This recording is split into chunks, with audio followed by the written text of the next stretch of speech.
ওরা মিল দিছিল ওই গমের লওয়ার জন্য বাড়িটা।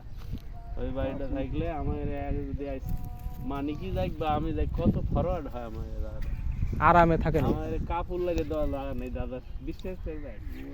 হ্যাঁ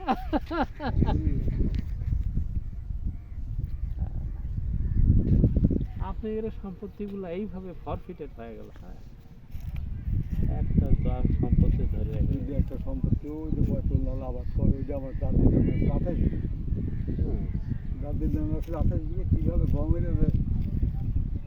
করাবাড়ি মোবার সাথে ভাবছি গিয়ে বিটি গিয়ে দিয়েছে বাচল আমলা বলে দিয়ে ওর সাথে মিল দিয়ে সবাই গমের কীভাবে কী করে নিল মোবার সাক্ষী দিয়ে 28 বিঘে জায়গা জমি। হ্যাঁ এটি থেকে দক্ষিণ মধ্যে সব সম্পদ ওই 8 বিঘা আমাদের আদিবাদী শাসন। ওই 8 বিঘা জোবাদ ভাই এই চলা ভিয়া ফেসাবে না না